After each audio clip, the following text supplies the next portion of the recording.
Bienvenue dans cette nouvelle édition de l'information à la une de l'actualité. Lancement d'une campagne d'éducation civique et électorale en Côte d'Ivoire. Elle doit durer 2 mois et concerne l'ensemble des 31 régions et districts autonomes du pays. Objectif affiché, enrôler le maximum d'électeurs dans la perspective de la présidentielle de 2025. La stratégie de libéralisation économique proactive du Maroc continue de porter ses fruits. Le Royaume a mobilisé 1,3 milliard de dollars d'investissements directs étrangers à fin avril 2024, confirmant ainsi son leadership en la matière sur le continent. Le continent africain qui est le plus ensoleillé mais le moins électrifié.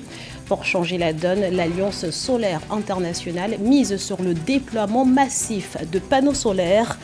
Les détails à suivre dans ce journal.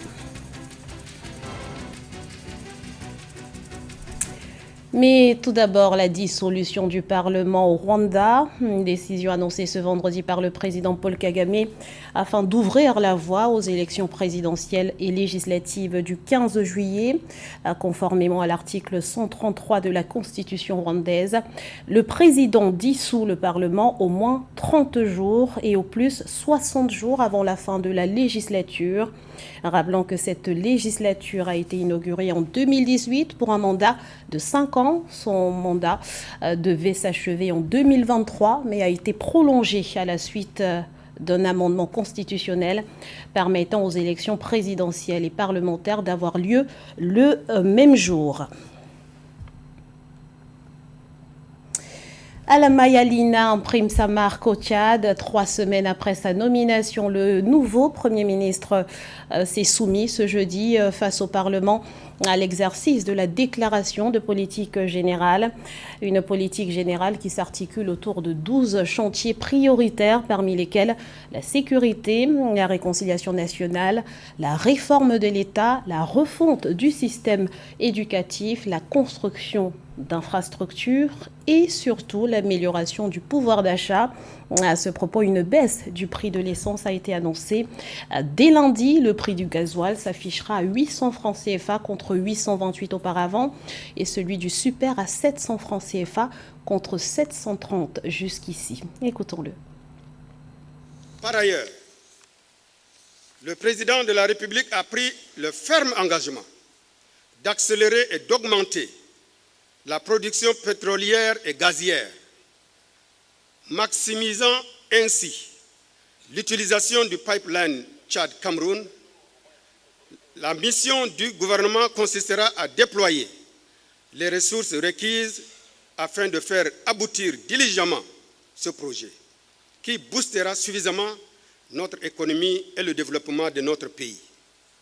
Comme mesure concrète, le gouvernement entend faire baisser progressivement les prix du carburant. Ainsi, le prix du gasoil sera réduit de 828 à 800 francs et celui du super de 730 à 700 francs dès le lundi. Au Niger, Mohamed Bazoum pourrait désormais faire l'objet de poursuites. La Cour d'État a en effet levé ce 14 juin 2024 l'immunité présidentielle de l'ancien chef d'État renversé le 26 juillet 2023. Ce dernier est accusé de complot, d'attentat à la sécurité et à l'autorité de l'État, de crimes de trahison, de faits présumés d'apologie du terrorisme et de financement du terrorisme par les autorités de Niamey. Les avocats de la défense évoque une décision arbitraire et dénonce la fin de l'indépendance du pouvoir judiciaire au Niger, rappelant que Mohamed Bazoum est toujours détenu dans la résidence présidentielle 1 an après son renversement. S'abstenir, c'est subir. C'est en substance le message que veut faire passer Ibrahim Koulibaly Kuiber. Le président de la commission électorale indépendante ivoirienne a annoncé le 12 juin 2024 à Abidjan le lancement d'une vaste campagne de sensibilisation à l'éducation électorale. L'enjeu, mobiliser le plus grand nombre d'électeurs dans la perspective de 2025. On fait le point tout de suite avec Marie-Roger Kouao. À l'approche de la présidentielle prévue pour 2025 en Côte d'Ivoire, la Commission électorale indépendante a entrepris des politiques de sensibilisation sur l'éducation civique et électorale afin de prévenir des violences post-électorales. La campagne a débuté le 12 juin 2024 au sein de l'École nationale d'administration ENA. Des enseignements accordés par le président de la Commission électorale indépendante, Ibrahim Koulibaly Kuibière, à 400 auditeurs représentatifs de 3 cycles de formation. Le citoyen, pour être électeur, doit remplir certaines conditions. Et s'il remplit ces conditions, il est inscrit sur la liste électorale. Cette inscription sur la liste électorale peut être affectée de 2 façons. Soit en cas de condamnation, en vertu de laquelle on lui enlève les droits. Donc dans ce cas, son inscription sur la liste électorale est suspendue. Soit parce qu'il est décédé et dans ce cas, il sort définitivement de la liste électorale. Donc la condamnation est une cause de suspension momentanée. Dès lors que vous purgez la peine, vous êtes réhabilité. À travers cette campagne de sensibilisation, la CEI s'est fixée pour objectif former des ambassadeurs de la paix électorale qui pourront relayer les informations cruciales sur le processus électoral à travers tout le pays. La campagne s'étendra sur toutes les 31 régions et sur tous les départements du pays. Cette initiative constitue un pas essentiel vers des élections transparentes et apaisées en Côte d'Ivoire, renforçant ainsi la démocratie et l'engagement citoyen. Nous avons estimé qu'il était important que nous tous, nous nous imprégnions à nouveau de ce processus, que nous en connaissions les détails, qu'avec la plus haute autorité de cette institution, nos questions aient des réponses. Alors que l'échéance électorale de 2025 se profile en Côte d'Ivoire, les tensions et les mobilisations politiques s'intensifient. Certains partis politiques, notamment le PPACI et le FPI, ont déjà investi leurs candidats. Il s'agit notamment de Laurent Gbagbo, officiellement investi candidat du PPACI, de Pascal Affi-N'Guessan, président du FPI. Il fait bon d'investir au Maroc grâce à sa stabilité politique, sa position stratégique et sa main-d'œuvre qualifiée. Le Maroc est devenu un hub continental et mondial pour les investissements directs étrangers. Ils ont atteint un niveau record de 13,1 milliards de dirhams à fin avril 2024, soit une hausse de 48,6%. Plus de précisions avec Mildred Deyamo.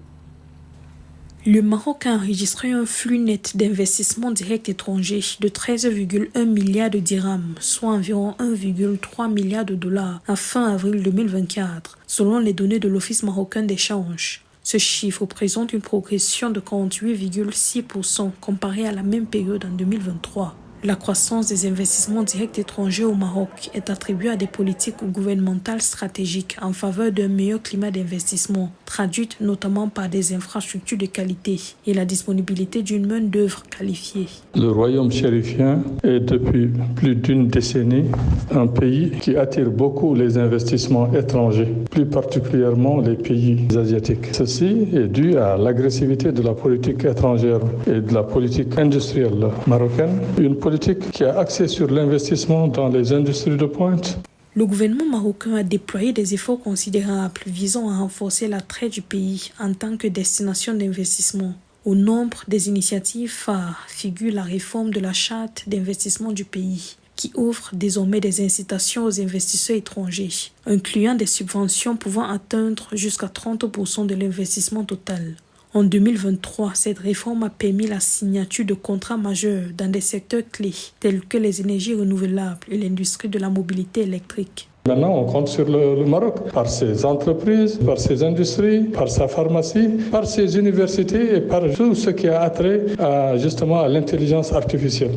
L'expertise du Maroc dans les énergies renouvelables, notamment éoliennes et solaires, présente de nouvelles opportunités d'investissement pour les entreprises étrangères. L'engagement du pays en faveur des réformes économiques et des partenariats stratégiques devrait contribuer à une croissance soutenue des investissements directs étrangers, consolidant ainsi sa position dans les chaînes de valeur mondiales.